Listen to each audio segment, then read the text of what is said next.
Anyway, how many after the last meeting you went home and looked for that island that had a lake, that had an island, that had a lake, that had an island? Any of you remember what it was named? No? Okay, well, I'm not going to give anybody a test. Do you remember what the extra knee bone is? Somebody won $100 last time because they knew that. Won $100 last time because they knew what the extra knee bone was called. I don't know why it's extra, but about 50% of the population in the 1800s had it.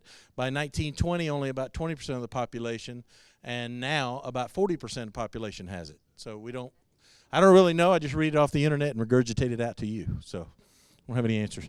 Darwin, come on up. I don't think Darwin needs any introduction, but welcome, Darwin. Thank you.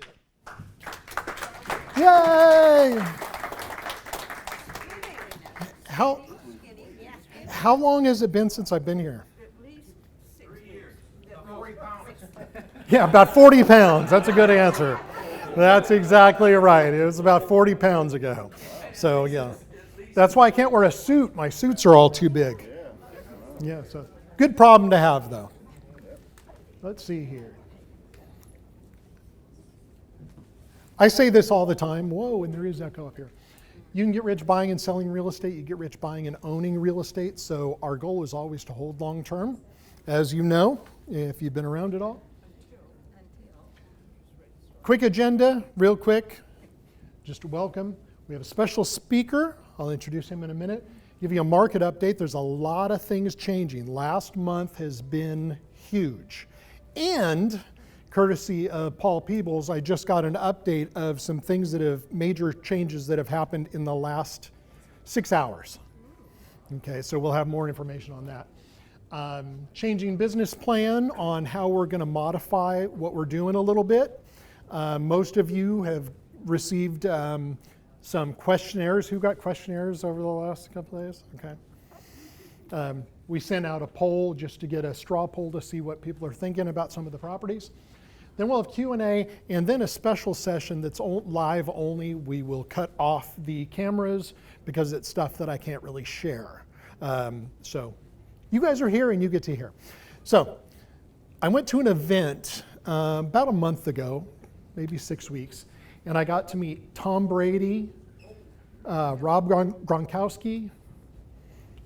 Who's the other guy I met? Edelman. See, I didn't even know who he was. See, I'm not big in sports. I don't even know. And also Vanilla Ice. Of course, I remembered him. Actually got to be up on stage with him while he was singing. So that was kind of fun. And so met all those guys, but I met somebody much more important. Somebody that got my attention a whole lot more than both of those, all three of those, four of those. So I'm going to introduce you to a guy named Kevin Atlas. And Kevin has got an amazing story, and he's looking at being part of our group and being involved in a much higher level. So I invited him out, and I want to just do an introduction so that he can tell you all about himself. And you cannot miss him if you see him in person, and you'll remember this. So Kevin, come on up and, dazzle us with your brilliance. Darwin. Love this guy. Hey, you forgot Rip from Yellowstone. I didn't Oh, you missed out. You were hypnotized by this, weren't you, buddy? I was. Couldn't wait to have me back out here to Dallas. Who's Julian Edelman? Look at this one-armed guy. And JT was there, too. It was a weird night. Yeah, I'm stoked to be here with you guys. I have like 10 minutes. This is more just of an introduction than anything else. For those of you who don't know me, I was the first D1 and pro basketball player to play with a disability. Very blessed, traveled the world, been to 49 U.S. states and every continent but Antarctica. Created a company, became a motivational speaker, became the top youth speaker in America, which doesn't say a lot because the kids aren't doing well, so should keep that one. We'll see how tonight goes. But I've spoken to Facebook, Google, United Nations. I've been very blessed. And ultimately, my life goal is to spread love, empathy, and kindness. This world's going to be a better place for me being in it, and that's non-negotiable. I created a production company working with Mark Wahlberg on a TV show called Good Influence. We're going to be pitching in Hollywood. We created a pilot over this past year where we have the biggest influencers in the world. We did a skit in the pilot episode that got 156 million views, which is absolutely absurd. But I have that Rolodex, and ultimately the whole thing is called Good Influences because we're going to try to make it trend to do good things in this world instead of destroy bathrooms through TikTok or whatever. So it's been a blessing. They made a documentary on my life story for 7 years that was qualified for Academy Award. They're trying to make a motion picture like Blindside, Soul Surfer, on my life story, et cetera, et cetera, et cetera. Again, I just travel like 150 flights a year and just spit nonsense everywhere and elevate people, and that's ultimately what I'm here to do. But before I get into the one little message I want to share with you guys with the time I have, I just want to just kind of address the elephants in the room because I know you're wondering and you won't listen to anything else I say. I'm 6'11", which you're probably wondering how tall I am, which is disgustingly tall. I don't know. People always like see how freakishly tall I am on flights, and they recline their seats and they like crush my kneecaps and their little stupid heads in front of me, and I just breathe on them like. Now you got to wear masks like on the. I don't know. It's crazy. So I got weird with it. I just kind of whipped this over and. Traumatized a lot of dudes on airplanes, but 100% success rate. Which brings me to the second thing, like what happened to my arm, because I know if I don't talk about it, you won't even listen to anything, especially this guy. You're just going to stare at it the whole time. You sicko. Usually, if I had more time, I'd tell you this dramatic shark story. I got to stop speaking that to the youth because kids kept passing out. It was a whole liability. What really happened was when COVID hit, I went with the J&J vaccine. Wrong choice. It's controversial. Just like my upbringing, dude. I was born on Friday the 13th and Good Friday. Landed on the same day. Supposed to be left-handed too. God's got jokes. Thanks, buddy. But I was born and I had all these complications. Essentially, my arm was taken off, but it saved my neck, saved my life. Blessing in disguise. Born in a household, like a poor household in the Silicon Valley, the richest place in the world, California. Was born there, and I was born in a broken household. Parents were divorced. I was raised in like boys and girls clubs, etc. I was like the stupidest kid in town. I had all these different insecurities, and I didn't really have self-love. I was 5'10" when I was 10 years old. Shaggy red hair, looked like Ronald McDonald. One arm flapping around. We do songs like in school, like the YMCA, and I'm not even gonna do it, man. If you're happy and you know it, it's just never quite knew. Never. Anyway, I'm just gonna stop there. But to make matters worse, my dad got melanoma. He passed away when I was 10. So like I didn't stand a chance in life. And ultimately, what would happen in the little message with the little time I have with you guys is I've become an unshakable optimist in a sense that I've just made a conscious decision to be happy, and it happened because of this coach. So I didn't start playing basketball till I was in 7th grade. I tried out for the basketball team. I went to this middle school called Pleasanton Middle School. It's called PMS. Solid name for a school. Our school colors are red too, so they thought that through. But I went into the school and I was 6'4" and a giant creature, and I tried out for the basketball team. The coach cut me. He said basketball's a 2-arm sport. Try something else. And I was like, oh, you're a jerk. I don't want to play for PMS anyway, bro. But God closes the door, opens a window, etc. I had this neighboring coach who ran this AAU program. His travel season, they were nationally ranked. He heard about me. He had all these like NCAA D1 players stacked on a team, like all the MVPs from San Francisco stacked on this like nationally ranked team. Heard about a 7th grader, couldn't even make his 7th grade team with one arm, had me come try out. And they just all like dunked on me. It was a terrible joke, honestly. And then coach stopped practice and he did something for me, changed my whole perspective in life. And what he did is he stopped practice and he walked onto the court and he's like, Kevin, why don't you use that when you play basketball? And I was like, what are you talking about? He's like, the arm, why don't you use it? And I was like, chill, bro, I don't have an arm, right? That's the whole thing. He's like, no, that thing's a weapon. This thing, guys, I call it my nub. Can I have you stand up real quick? Oh, God, you're buff. It's a cute little fella, isn't he? A little cowboy hat. God, I love it. So this thing is sharp. Where you guys' like bones separate and then reconnect at the wrist, mine don't. So these are 2 little daggers. I'm gonna nub you. It's a weird. Tough. Give you a little. I'm watching enough. I didn't even do it that hard. I watch enough UFC. I know about that. Oh, you know about that nub? Yeah. How'd that feel? It didn't tickle. No, you liked it. No. Try to pull this thing down. It's crazy. Yeah. Yes. You use both hands if you want. See, the nub muscle, baby. Sorry, cowboy. It's fast too. It's wild. This coach told me that there's nothing in the rule book against nubbing people because there's never been a one-arm player. So I just like post up on the block and shank other guys with this freaking thing. Refs can't see it. Everyone gets all ticked off because I'm stabbing them with it. I nubbed Kareem Abdul-Jabbar Longer story, but I nubbed him really hard, way harder. And he said, the hook shot's got nothing on that effing thing, bro. You keep it up. This thing's like super powerful. I became the world's dirtiest basketball player. And what he really did through basketball is he taught me self-love, because everything that I hated about my life was like ultimately insecurity right here that I couldn't cover up. Kids are mean, people have insecurities. We're all a little bit of the piece of child that we were born into. Hated this arm, couldn't grow it out, couldn't fix it. Through basketball allowed me to accept it, appreciate it, found my confidence. By my senior year of high school, I was ranked top 50 players in Northern California. Just nubbing and shanking people all day. And I got a call on my phone, right? I was getting recruited. I had full rides to Pepperdine, St. Mary's, University of San Francisco, Princeton, Dartmouth, walk-ons, UNC, Notre Dame, etc. Destroying it. I was in the Super Bowl edition of Sports Illustrated. Sitting in my English class, I got a call from three numbers. I picked it up in class because I never got a call from an area code. And they're like, is this Kevin? I said, yeah. And they said, this is the White House. I hung up on them. Probably shouldn't have done that. Thought it was a prank call, but they called back, and apparently it was George W. Bush's last year in office. He essentially heard about me, and this dude from the White House was saying, like, dude, you're one of his heroes, you're a huge inspiration, he'd like to meet you, would you be interested? As a 17-year-old kid, I was like, let me check my schedule, pencil him in, that sounds... So dude, I kid you not, 5 weeks later, this is the craziest thing. I'm in Mr. DiPiola's math class, and the Secret Service comes in, and they just kidnap me in plain sight. Problem is that no one said anything. Like, tell me how you really feel. Like, this is sketchy. Like, two guys just grab me and you're all okay with it? And then they threw me in a car and they drove me to San Francisco Airport, where President George W. Bush flies down on Air Force One, comes off the staircase, does that fake little wave thing, shakes my hand. Kevin, it's an honor to meet you. You're a huge inspiration with me. Spends 40 minutes with me. Didn't make my 7th grade basketball team, right? 5 years later, dude, this coach changed my whole perspective on life, my whole narrative that I was telling myself. But there's a point here. Things are hard. Adversity is tough. 10% of your life is what happens to you. 90% is how you deal with it, right? Born on Friday the 13th. I had a basketball game that night. Had to rush back to the game. They postponed it because I'm such a diva hanging out with the president. They got a couple cop cars to get us through San Francisco traffic. Great way to spend our tax money. Just keep printing it. But I got to the game, didn't have time to stretch or warm up. In the first quarter of this basketball game, I went up to dunk the basketball, landed on my leg wrong, and I broke it. Same day, I know. And I was rushed to the hospital. I was watching myself in every national news station meeting the president, but I was sitting in a wheelchair with a broken leg. Worst part about a one-armed guy in a wheelchair? You spin. You just spin around in circles. Dark joke. It's not efficient at all.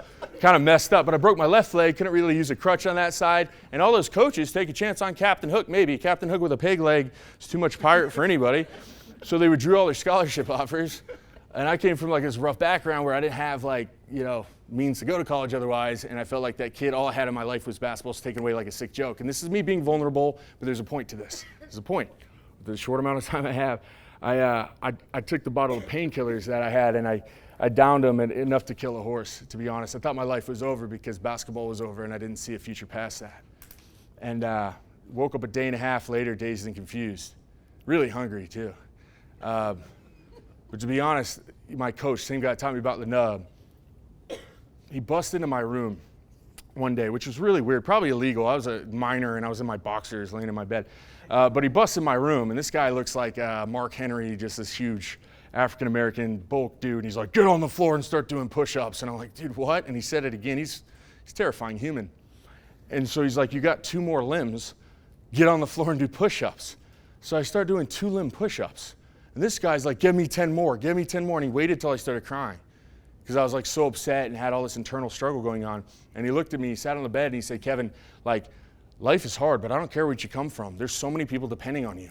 And how you're going to react to this adversity is essentially going to define your story. But if you just shut down and quit, guess what, buddy? You've just let down everybody. Or you can see it as an opportunity to figure out a way to work out your other 2 limbs, because you kick with your left foot and you're naturally left-sided, that you'll be more centered, more coordinated when you come back and play basketball. You will be better for this happening. It's up to you how you're going to react to this. Give me 10 more push-ups. Now, that little seed he planted made me an unshakable optimist. And what I mean by that is, like, I've decided just to be a super happy person. No one wants to have a bad day. A lot of that is based on decision and exercising that muscle in your brain just to see the light. Albert Einstein did this. He wrote 100 problems on a board, and he got one wrong on purpose, and everyone criticized him for it. And he said, look, you can get 99 problems right, and everyone will focus on the one you got wrong. Or you could not do that. And just hear me out, unshakable optimist. COVID-19 sucked. crippled the world, divided our country, etc. You guys all agree? A lot of people died. Weird disease. Was it real? I don't know. I'm in Texas. Was it? Yo, Bill Gates has been saying this for years. I look at a positive and a negative situation, just find one little glimpse of it. It's completely out of your control, so why spend so much negative energy letting it destroy you? We were not ready for an infectious disease at that scale. Facts? It tore apart the world. If it was more lethal, it could have wiped out humanity. If it was more lethal and it spread like it did, it could have literally wiped out and extinct humanity. We failed the quiz, not just nationally, but globally. We failed. Now we're a little more prepared for the test that may come. COVID-19 might have saved humanity. So I came into a whole negative world that was tearing itself apart with a positive attitude. So I saw things differently. And I got a check for having a 1.5-year-old son and living in California where they just like give people money all the time. And then they all moved here. You can keep them, by the way. No trade backsies, Texans. They're yours now. But dude, like, I was like, you have no like concept of how economics works. So like inflation is obviously going to increase. And how do you harbor money from inflation? Ooh, real estate. I collected all the first, I have a Pokemon collection that's $300,000. It's crazy. And I filmed a dark documentary of me collecting them because I own this production company, so it was a write-off. Yay, taxes. Dude, like I invested in crypto. I invested in certain things that essentially I knew would harbor my money from this inflation that was pending. Like the market was gonna crash, right? You're gonna have to bail out companies if you don't let them do business in America. I was investing in companies that had no risk. Over the course of an 8-month period, I made over 280% on my stock investments.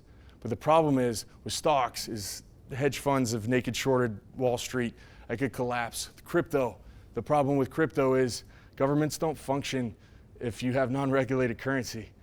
Like they need to have value in their currency. So there's pending regulations on that. The problem with Pokemon cards and collectibles, dude, how about if everybody's 90 years old who cares about Pokemon cards? They become Cabbage Patch Kids. They don't matter anymore. Real estate is a finite amount of it. And I always invest when things get tough because that's when everybody else bails. Oh, and I love one of those situations. So corporate real estate got kicked in the teeth a little bit. Yeah, baby. Not a popular opinion in here, but I think it's an awesome opportunity. And when I met Darwin in Naples and he told me about everything going on, I was like, bro, like, yo, how much time do you have? The reason is because I understand human nature is lackadaisical and working from home doesn't work because we're all literally desensitized or we're all just captivated and we all have the stimulation of technology took 30 years what it took human beings to evolve in 6 million years. This created a comfort zone. We're all just being blasted with dopamine. We're so stimulated at home. So you go home and you work from home and corporate real estate takes a hit. Sure, so then the price goes down. Facts, that's just the factual statement. That's not subjective. Problem is that I'm in schools and I see stay-at-home learning did not work at all. They were the test dummies. And when COVID is gone or officially doesn't exist anymore, my man, guess what? Every company on the planet is going to have an audit and evaluation on efficiency. And what they're going to see is people don't grow in their comfort zones and they become stagnant and they don't become efficient. And guess what? They're going to glue their butts right down to the seats of the office of the cubicles. And that's just what it is. So I thought corporate real estate took a huge hit. And then I showed up here and spent the whole day with Darwin and I saw his numbers and I was like, oh, so you guys are like that, huh? You want to take my other arm, buddy? Come on, what do I got to do to be part of this? So ultimately, the reason I'm here is because I'm interested in working with you guys, building an empire with you guys, sharing this knowledge in this group, growing it through my Rolodex and connections that I've had to establish essentially a balanced portfolio and honestly harbor my money in a thing that is protected from inflation like nothing else. I have complete faith in this, and honestly, Darwin is a great dude. Look at that slick back hair. This stud muffin. But what this is an introduction. We've all been hit economically, financially, mentally, etc. That has bred a lot of opportunity to create our own success. But if you keep positive and negative situations, you win. But that's your choice. For me, this is my first day. I'm late to the party. Great time for you to double down. Great time for me to jump in. Thank you guys for having me. Appreciate you, especially the guy in Nub.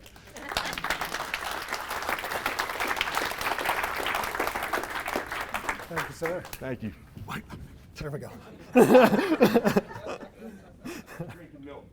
I got to stand up there and maybe on my tiptoes. Actually, the first time I met him, we said, oh, let's do a selfie. And he puts his nub on top of my head. He goes like this. So I look like I'm 4. But thank you so much, Kevin, for coming. Now, like I said, he's normally giving very long motivational speeches. And I said, 10, 15 minutes, do what you can. And so he has a lot more information. He's actually been hired by Google and Facebook and other companies like that to go ahead and speak to those crowds. So he's a professional. He's got it going on. But you can see his optimism and why I was attracted to hanging out with him. Okay. Market updates and projections. This is just the disclaimer that says I know nothing. And what's great is if you listen to any real estate professional, they'll all say, I don't know anything. We got Paul Peebles in the back. Do you know everything? We're all wrong all the time. So we're just doing the best we can going through this. And so the projections that I give, we'll see how those pan out. This is breaking news from Paul, which Julian. Okay, he's got to pay attention to this part. Because this just came out today. Julian doesn't even know about this. Spreads on the loans are down 20 bips on Fannie Mae loans. Fixed down 5 to 10.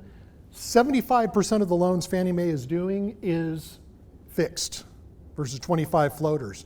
Now, correct me if I'm wrong, Paul, but in the current market, 75 or plus percent of the loans are bridge? 80%? And how many of those are floaters?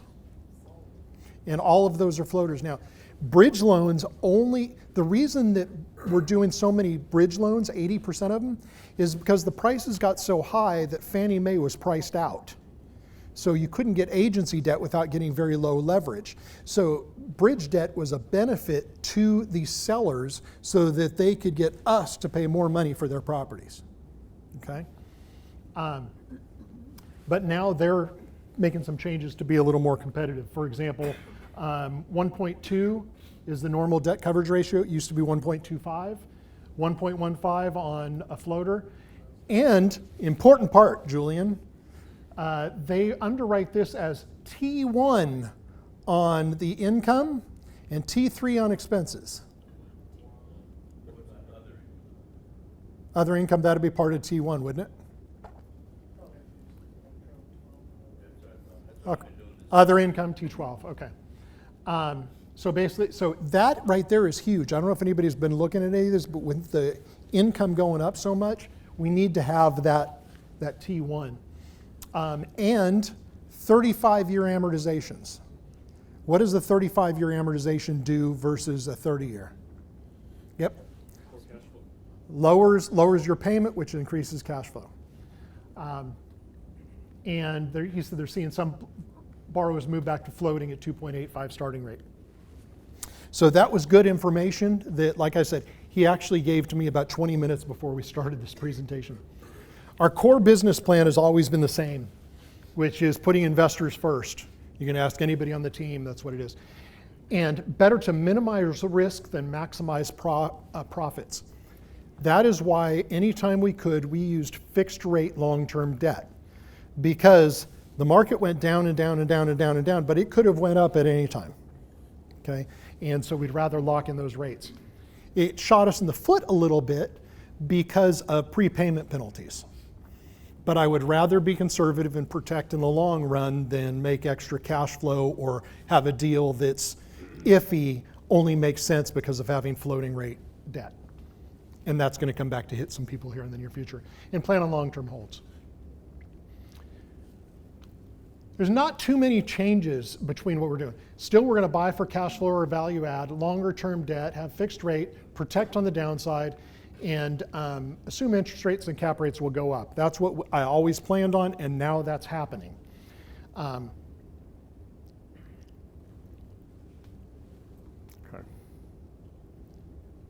Buy hard assets. Inflation, that's where you want to be, is hard assets. By the way, sell your Pokemon cards. You're better off to sell it, take the money and put it in real estate. You never know where that's going to be. Avoid heavy value adds due to supply chain and inflation. We're looking at looking at different options on the different properties. So here's some ideas. Do we want to take some chips off the table in this market? Do we want to capture those gains? Or do we want to refinance? We'll go through that in a minute. We're going to stay conservative, look for other opportunities, and prepare for future opportunities. That one's going to be a good one. What's happening, what we've seen in the last T12. Taxes are up again. Now our tax values that we got from the counties are way up, way up. But we think they're going to settle in at 20%. Okay, 20% increase. Insurance has doubled over the last couple of years. We were at $350, now we're at $700 a door. Okay. However, income's up 21% year over year. Is that good? Yep. Yes, sir. Why is insurance doubled? Why is insurance doubled? Because they're greedy bastards. No, I don't know. Because in the insurance industry, actually what they do is they anticipate losing money on their premiums by 5%, but making it up for with the investments they have. So if the market crashes, they have to raise their rates to make up for that difference. And since the market has been on fire, I don't know why it's been going up, except for property values have gone up so high that they have to have additional coverage for the higher price. That's the only reason why it could go up. What's that? Storm, yeah, they're still making up for that. Delinquencies are higher because we don't have people paying, we don't have the rent relief program, so delinquencies are a little bit higher. Of course, supply chain issues, you all know about that. This is the big one. Maintenance, rehab, and labor is all up 30%. So heavy value adds could end up hurting. We had to budget that in our other projects, having that higher expense. This is an interesting chart. The dark line is the LIBOR, and the way that the interest rates are calculated, there's a spread between LIBOR and whatever the spread is the bank is charging, and that's your rate. The little dotted lines, that is the forward curve at that time of what they were projecting. Okay? Does this have a, hey, oh, you can't see it on there. So here's what's happening. Just like, I just want you to remember this for a second, because those forward curves, this is what they're projecting now, is that how high the interest rates are going to go. But if you look at that, go back, it was back there in 2019 when it went up and then came back down. But then COVID took it back down and kept it down. And now that we're strong and out of that, rates are going to go up. So what the heck is happening? Interest rates are up. Now there's a benefit, lower prepays for the sellers. For example, Gold Creek, our prepayment penalty has gone down by way over $1 million. So on Gold Creek, we're going to make more money. Now, I've already been contacted by the broker. I'll get to that in a second. Interest rates are trading up. Interest rate caps. Is anybody familiar with that? Okay.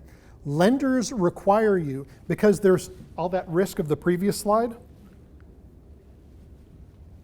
lenders are saying, hey, we're underwriting this at this level.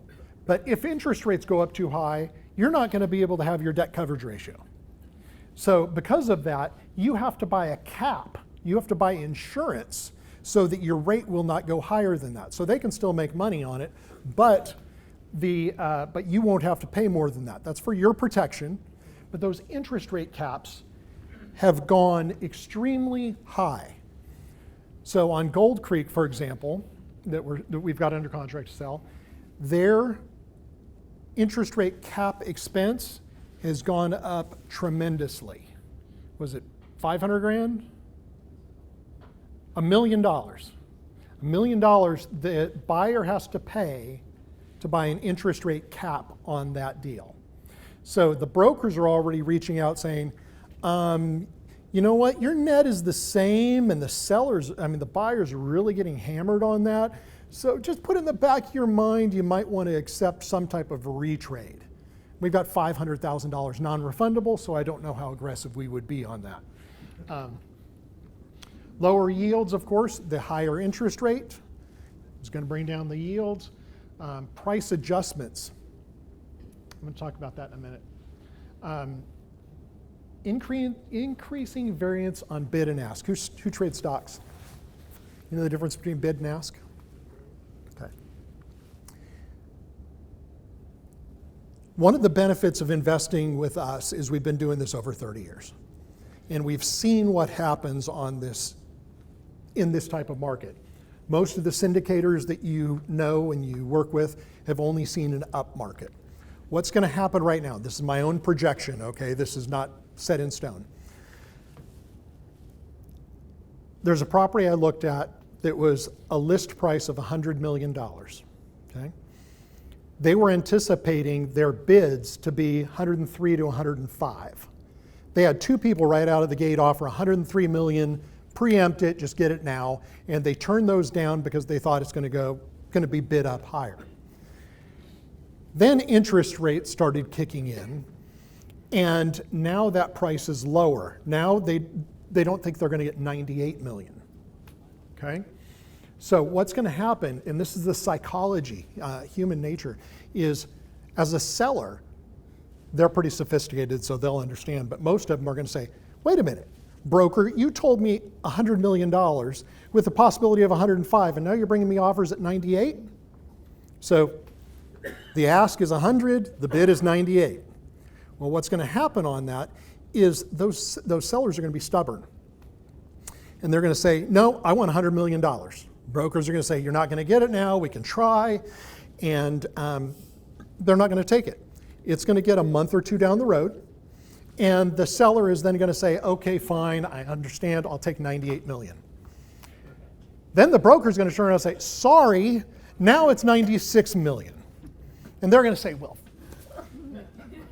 and they're going to wait and say, no, I want 98 now. You already convinced me of 98. And it's 96. So that is going to drag out some deals. And they're going to be looking at those saying, I want the price that I was told. And it's going to go down and ratchet down, which is going to have more properties on the market for a longer period of time, and prices are going down. And I'll go ahead, I'm sure it's in another slide, but I'm going to tell you this. April, mark it down, April 2022, okay? You don't know this, you haven't heard this yet. Prices are down 8 to 10% right now. Is that shocking to anybody? Okay. They're down 8 to 10% this month, April. Well, I guess we're now in May. April, so that's a correction that's happening in the marketplace right now, okay? There's going to be more sellers that are going to be on there longer. They're going to be, eventually, they're going to be more motivated sellers because all of these buyers that bought with variable rate mortgages, those rates are going way up. Now, we have a couple of those. We've got 2 or 3 loans that are on variable rate mortgages also. But we go in there fully capitalized without the business plan of only having enough capital to do a few of the units and then prove that income and then try and sell it at a higher price, which has been the plan for everybody for the last 10 years. You know, we go in there fully capitalized, so we're protected on that. We understand what we're doing. But that's going to create opportunities because there's going to be people out there that are stuck. Okay? We're going to talk about Frankfurt and Brazos here in a minute, and those have similar situations. Okay? Switching from a seller's market to a buyer's market, interest rates, cap rates. The market does not like uncertainty. So there's a lot of people that are taking their money off the table, a lot of big players that are saying, we don't know exactly what's happening, so we're just going to sit over here and wait for a while. Okay? So there's going to be less money on the table. There's still a huge freaking amount of demand, though, especially in Texas. So I don't think that that's going to affect us that much because the economy in Texas is still strong. I don't see this as a bubble. Okay, again, I could be wrong, but I don't see this as a bubble because we still have a housing shortage, an extreme housing shortage, especially in DFW with everybody moving here. So I don't think that we're in a bubble, but there will be a temporary dip. And then not only that, right now, there will be people going, uh-oh, we better put properties on the market. Julian, how many properties have you seen in the last month hit the market? Ask me in the last hour. It's like they're hitting the market every 10 minutes. Yeah, so constantly getting things hit the market. So right now, it's people that are saying, hey, we're taking this hit, we better sell now because we're just now at the top. You can never time the exact top because if you would have listed back in February. But now we're a little too late on hitting the top. My wild ass guesses. Rule number 1, nobody knows anything, especially me. Interest rates hikes by the Fed 2 to 2.5% over the next 2 years. And it could come sooner than that. And again, this is only my estimation. Paul will have a different opinion, et cetera. 10-year treasuries will go up 2 to 2.5%, dragging property values down because that'll also drop the yield. Well, let me go to the next one. Fixed interest rate loans protect from the downside is what we want to do. Inflation stays high and tapers off in 2 years, but prices are going to stay high. Affordability issues with C&D properties, with income up with rent collections up 21%. Income isn't keeping up with that level. By the way, just a quick sidebar. Highest rent increases in the country, any guesses? Florida. Miami, 40%. 40% year over year rent increases. And again, a lot of that because just like Kevin was saying, everybody work from home. Well, let's go somewhere where we can live, so especially New Yorkers going to Miami and saying, I'm going to work where it's warm. Also, Garrett, come here. Yes, sir. Garrett, everybody knows Garrett, right? He just bought his first home and closed on it last week. Okay. However, what interest rate is it on your loan? 5%. Okay, here, we've been spoiled the last 10 years at 3 and 2%. That isn't going away. That's everybody. So the people from 25 to 34, that demographic, it's the largest segment of our population. And just like when 2008, 9, and 10 hit, and banks said higher down payments are needed, nobody had the savings to be able to do that. Where we're going to have now is higher interest rates are going to price people out of buying homes. So the values are going up anyway. So the interest rates are higher, so now they can't qualify for homes that we're going to get. Today, year over year, I don't know if it's Dallas County, but it's Dallas. 390 is the median household home price. 390 in DFW. Over 20% year over year. Just Dallas. Just Dallas, up 20% year over year on home values. So all those people bought a lot of houses, they did good too. Values will come down on apartments and commercial properties, but the yield is constant. Just like in 2008, 9, and 10. The income did dip a little bit, but values went way down, right? Just like our properties, I just said values went down 10%, 8 to 10% last month. But what happened to our distributions? Distributions went up overall. So that's why you hold on to real estate long term. You put yourself in a position that you are safe with your debt, you have plenty of reserves, and you know how to weather a storm. So you ride through these downturns and hold on to it long term. Okay? Uncertainty creates risk. Risk needs a higher return. Lower risk, lower return. historic growth. I'm going to show you some graphs, and these are homemade graphs, so please excuse the basic nature of them. Historically, if you just say this is what it should should just be 3% growth. It's like GDP, right?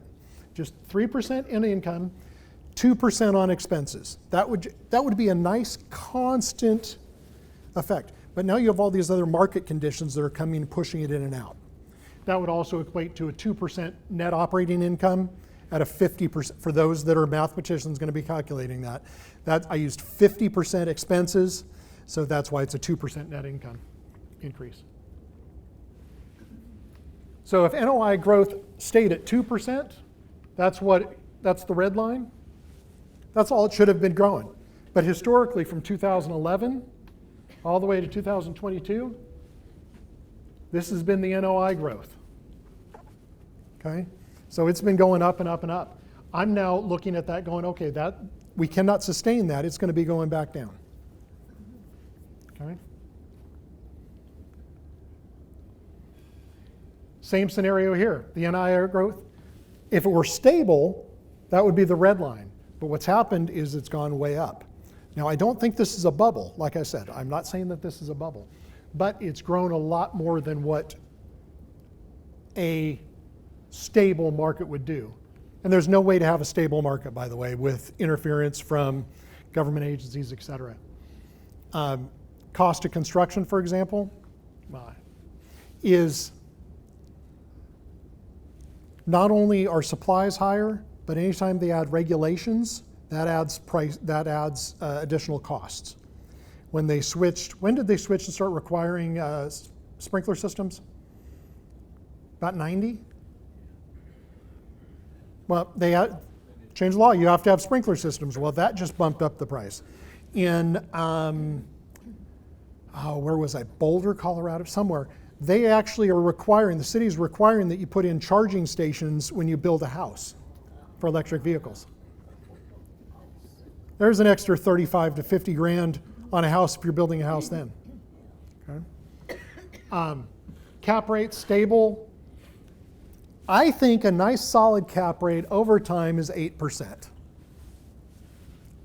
Is that good number? Okay, 8%. But with cap rates going down, values went up. So over the last 10 years, that's what's happened. They just steadily went down and down and down and down and down. Okay? Now they're starting to go back up, okay? Which means lower property values. So here's the property values, what happened with those same cap rates. It should be that red line, but it went way up. Now there's going to be a slight correction for a few years, and then it's going to start going up again. My own opinion. Okay, this is opinion only. I'm not an economist, anything like that. This is just from what I've experienced over the last 30 years. Okay? Bottom line, what does this mean for you? We're looking at every single asset to decide what the best action to take is. If we sell, there's pros and cons. We capture the gains. If we sell, we can... Tornado. Oh.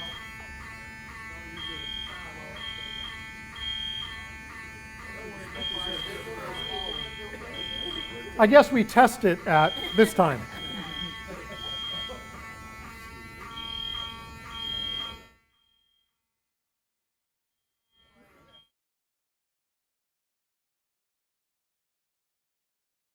Okay, so if we sell, we capture the gains.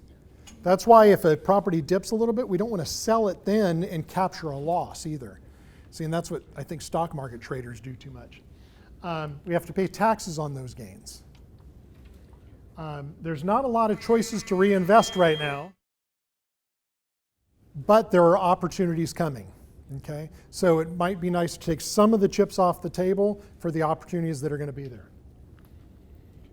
Hold or refi pros and cons. We can lock in lower interest rates because interest rates are going to be going up. We can still lock it in now, but it's still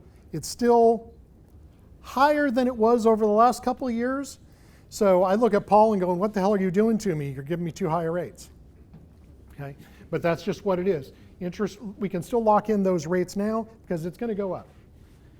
Prepare for long-term ownership, which is what we do anyway, making sure we're fully capitalized to ride through a downturn, keep the cash flow. And the big thing is it's not a taxable event. The benefit on selling the way that we do it is the amount of gain you get. Normally you have to do 1031 exchanges to protect from paying taxes. But if you reinvest that every year with cost segregation and bonus depreciation, you're pretty much getting it as a tax neutral event, roughly. How do we decide what we're going to sell? Based on the location, the demographics, the age, the holding period. Return on investment. There's another, do anybody know what ROE is? Return on equity, okay. And how does return on equity look compared to return on investment? Ben, what do you say? Return on investment keeps going up. Return on equity starts to go down the longer you hold it. Yep. More equity, less return on equity. Yeah, so return on equity, because your equity is going up, the income doesn't keep up with how fast the growth is on your equity.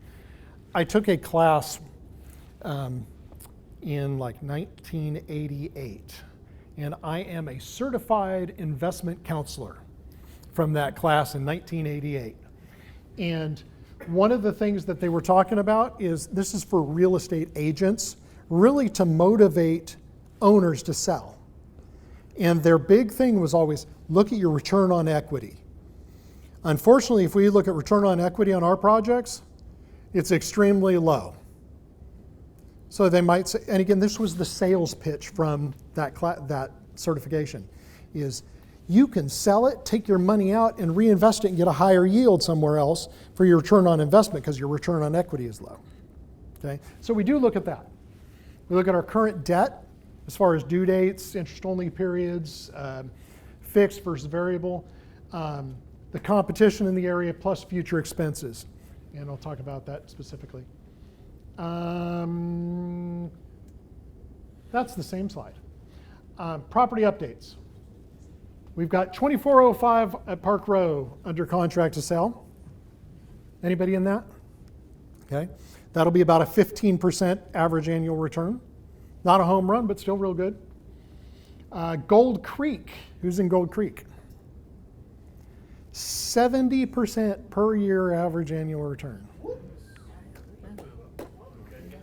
By the way, I'm going to tell you I'm a complete dumbass. Okay, and I'm going to tell you why.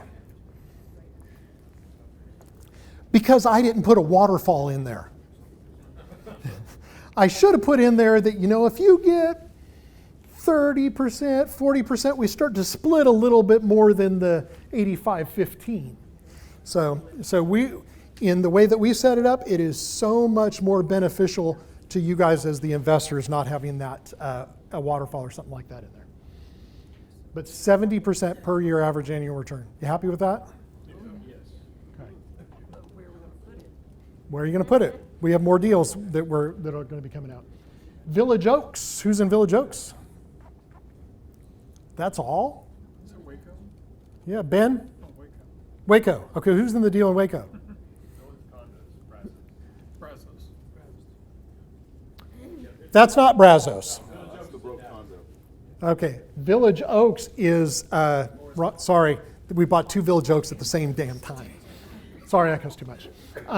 Village Oaks, we're selling that one. That one's at Forest and 635. Who's in that one in Dallas? Okay, yep. That's actually the first deal that Garrett actually put his own money into. So 45% average annual return, and we've owned it, a year? 15 months. What is listed for sale? Southwest is listed for sale. Projected average annual return 40%. Ridgemar, that one sucked. We've been in it quite a few years, and it's been the money pit. But we are still looking at selling that one. Just so you know, I personally will lose money on that deal. Okay. Riverbend. Who's in Riverbend? God, like 5 people. That's because we've owned it 5.5 years. Okay?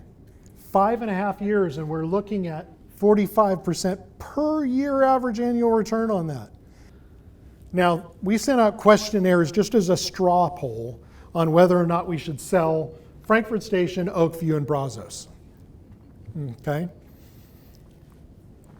Frankfurt Station, we've got first lien debt, which is a variable rate loan. Then we've got a mezzanine loan. That mezzanine loan is at 11.5% interest. Okay? And we did our lease up really in May, June, July of last year. So over May, June, and July, we're going to have 70% of the leases expire. And we are bumping those rents an average of about $288 a month.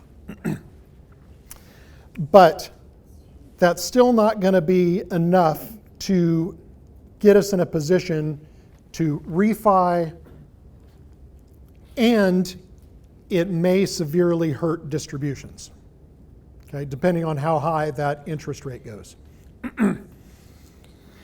And so we looked at refinancing that to pay that off. Okay, on Frankfurt, the best option that we had at the time before these the new guidance came out, the best option we had was a FHA loan, which was only 65% loan, 35-year fully amortized loan, fixed rate interest. What interest rate was that? Do you remember, Paul? 3.85. And those loans are intended for long-term ownership. Frankfurt, I would prefer to hold long-term as a legacy asset. But we will either have to wait for another 3 or 4 months and then refinance. And we don't know where interest rates will be at that point in time. We find out tomorrow if we've got another 0.5 point rate increase from the Fed tomorrow afternoon, which is what they're anticipating. So there's variables on that we don't know. And in the meantime, we would have to stop distributions on Frankfurt. Okay. The value, however, we're all in at under $200,000 a door. Even with the price correction, right now it would be $240,000 a door if we were to sell it now. So Frankfurt Station at that price would be a 50% return on your investment. Just so you know, by the way, I sandbag these numbers a little bit. I'd rather under promise and over deliver. So those are sandbagged a little bit. And if interest rates go higher, our prepayment goes down, which will give us a better return also. So Frankfurt Station.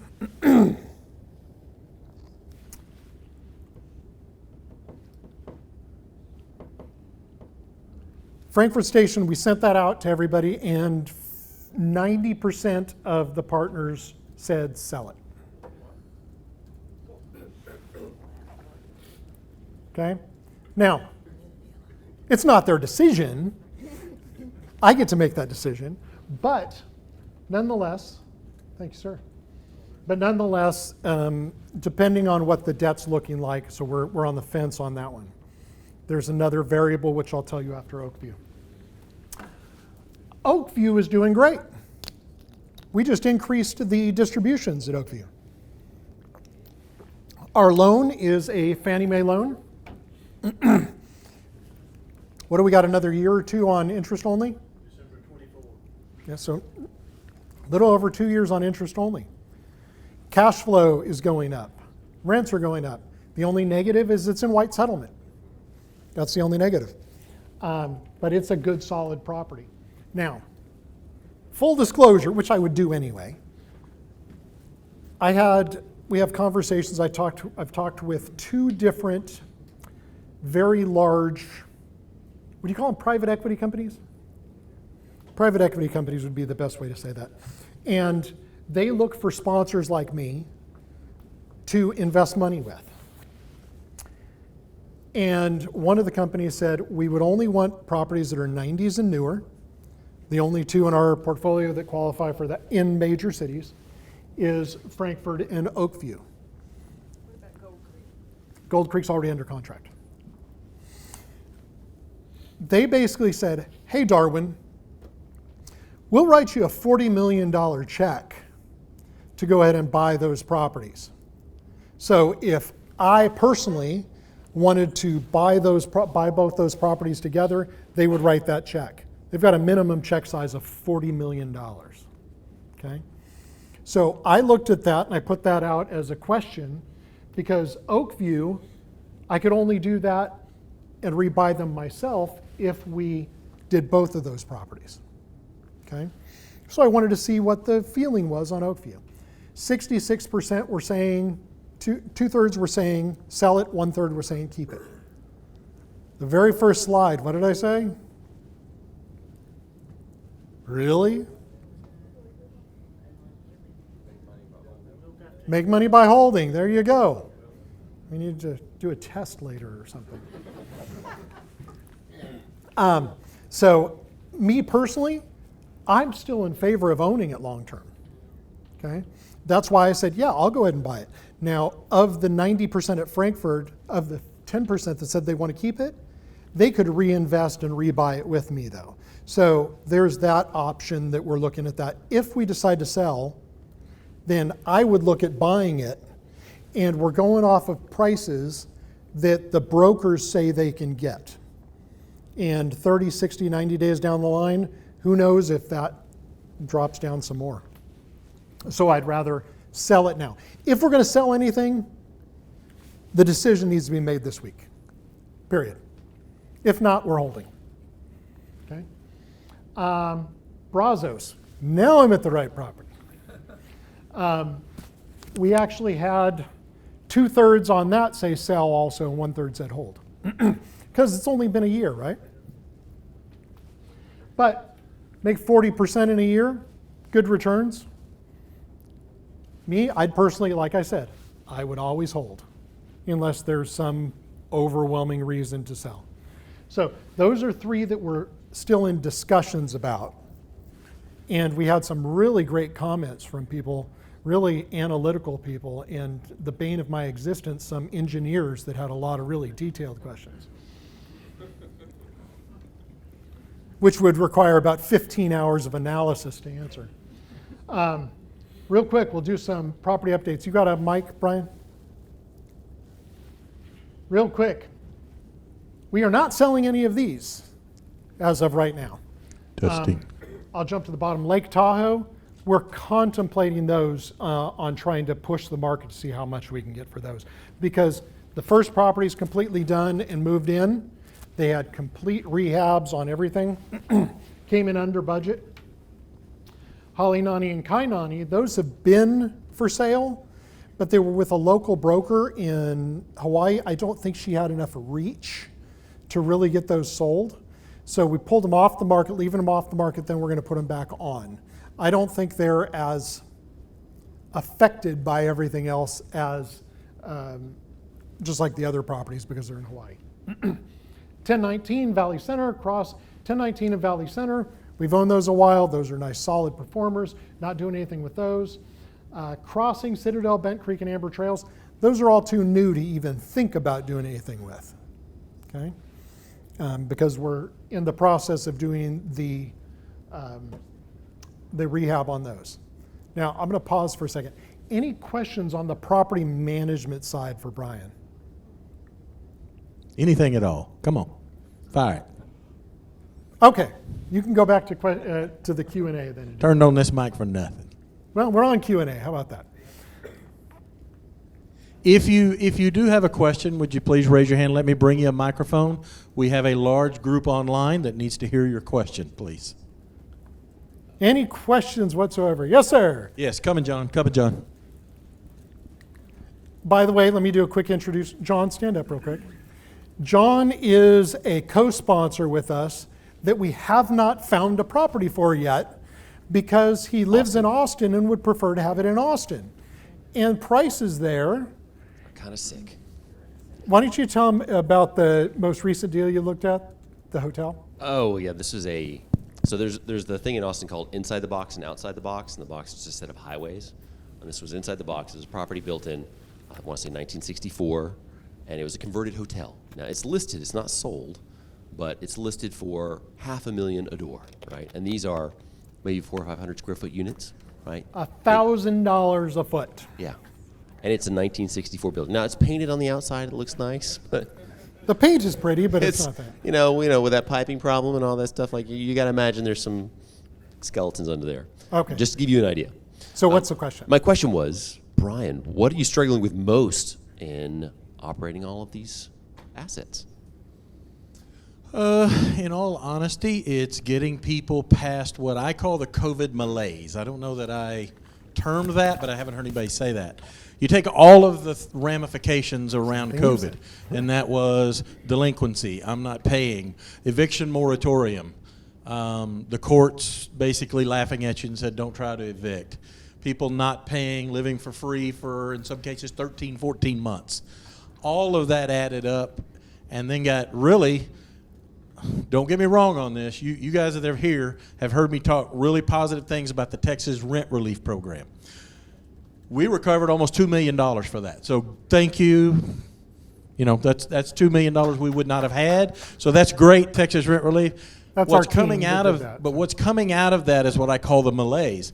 People are not back yet in understanding that there's no more, the rent assistance is not out there anymore. That free bucket that I could just dip into and live for a long time. Again, we have people living 13, 14 months, not paying a penny.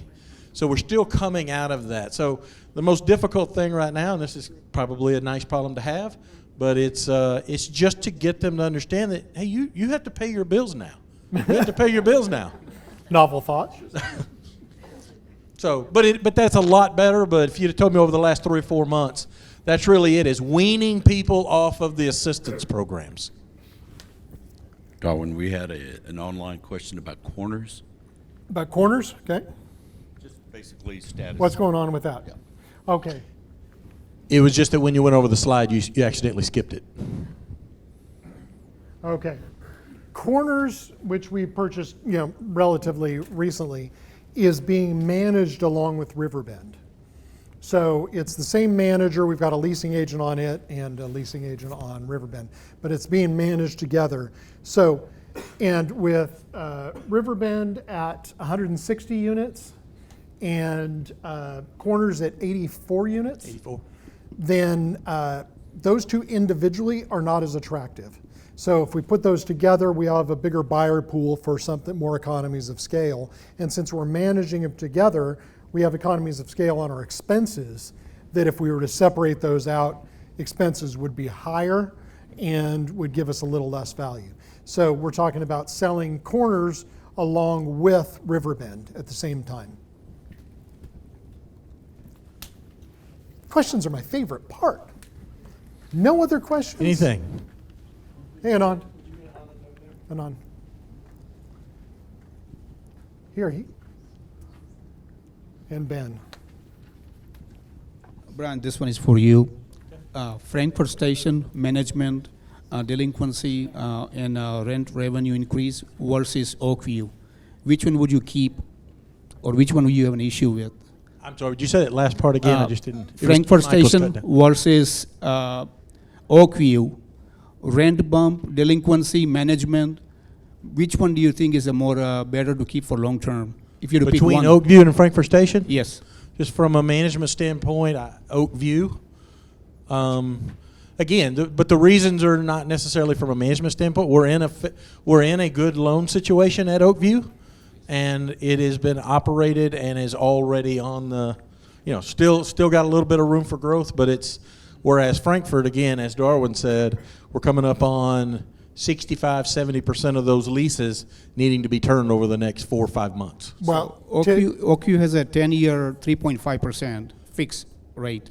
Correct. Okay, so that's a keeper. so if you're asking management what the best one to keep would be, I would disagree with him. I'd say Frankfurt, just because longer term viability, a little bit newer, the construction style is A rather than a high B. City is better. So if it's just a management question, I would actually say Frankfurt. As And, far and, as I, and again, I apologize because I probably would agree with Darwin on that. If I'm looking, which one am I going to hold long term? But I mean, just from ease of management, there's no question that Oakview is a little bit easier to keep and manage at this point. What about the sub-market like White Settlement? Wouldn't that be better property as well? Because people who are going to move out of the metroplex paying higher rent, move kind of outside and pay lower rent. Sorry, let me jump in. White Settlement is not going to have the demand that Carrollton will.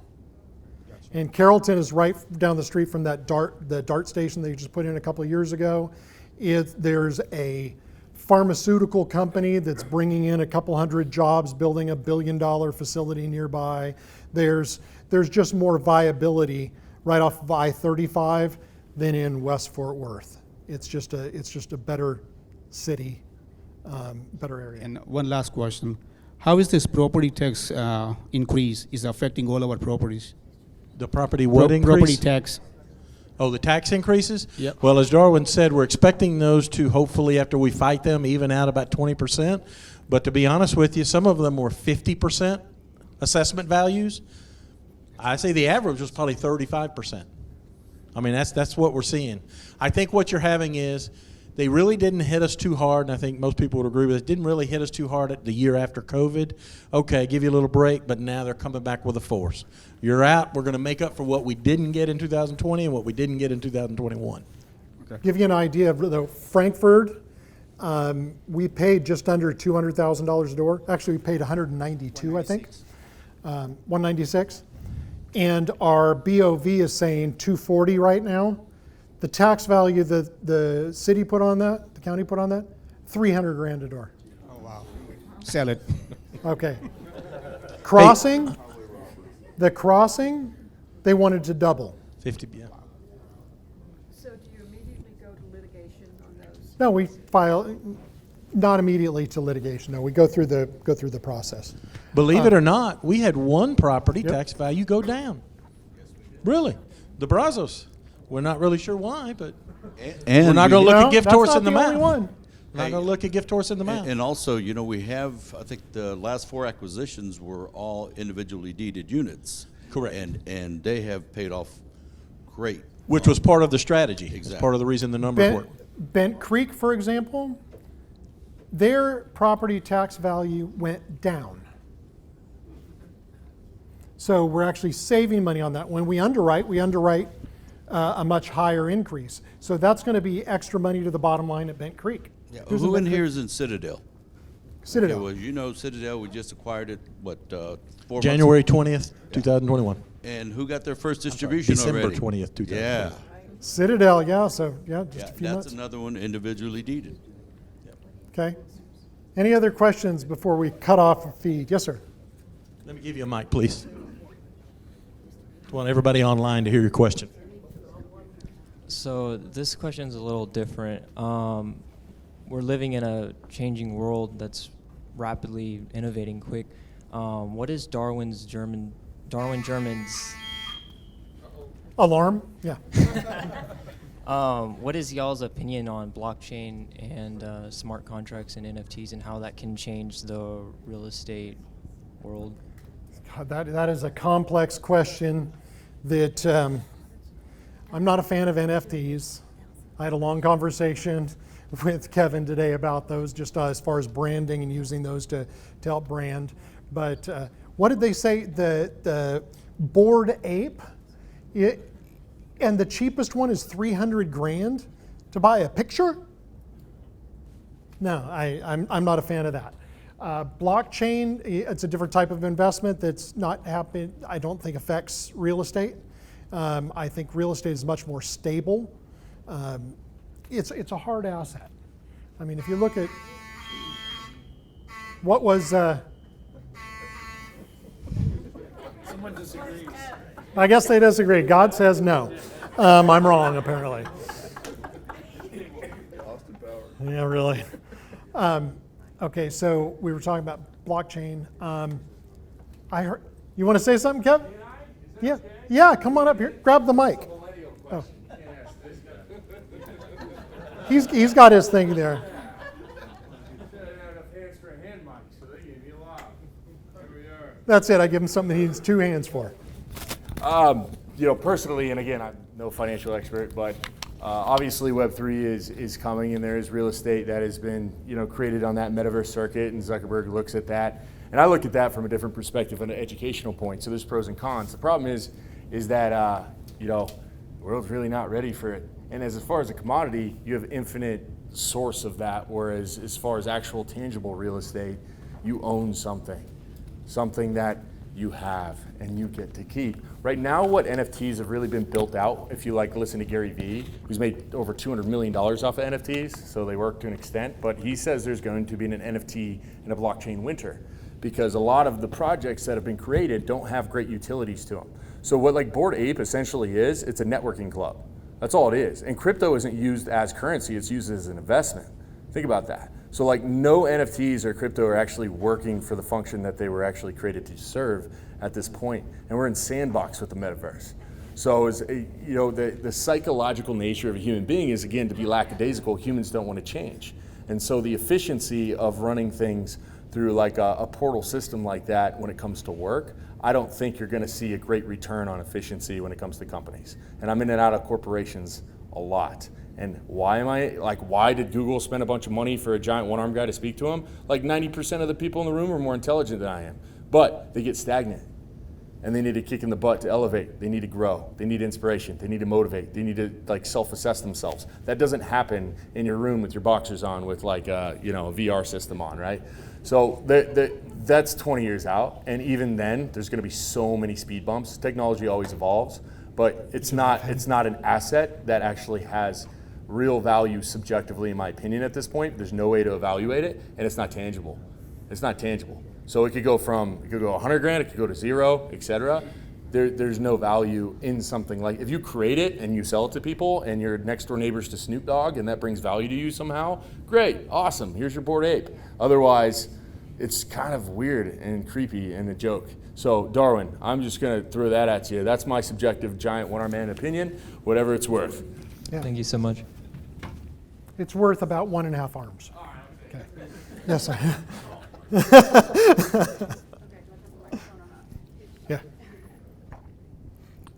Okay, so if we're looking at selling some of these properties, I would like to be able to turn around and put my money to work in another apartment deal. Mm-hmm. And I want to know if you are looking at anything in the near term that it looks attractive to you, or is there not anything going on right now?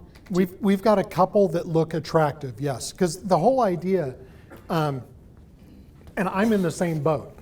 We sell a property, there's a huge gain. If we don't buy another property, then we're going to pay taxes on that. So we have to buy another property. So we're always looking. We've got offers going in. One of them, the call for offers is next week, that we've got that one going in. But the hard part is, where is all this going to pan out at? Is that 8 to 10% reduction? Are the sellers going to accept that? Or is there going to be somebody that's still sitting there saying, hey, I've got a 1031 exchange, I have to put money in, so I'm willing to pay the higher price. So it's a fluctuating market. I tried to find a graphic. Have you heard of speed wobbles? Okay. Skateboarders, here's the thing. When you're going too fast, like on a skateboard, which I don't skate, by the way, so I've got no experience in this. But you go too fast, it starts to shake. And then you either recover or you crash. And that's where we are right now, is I think we're in some speed wobbles right now, trying to figure out exactly what it is.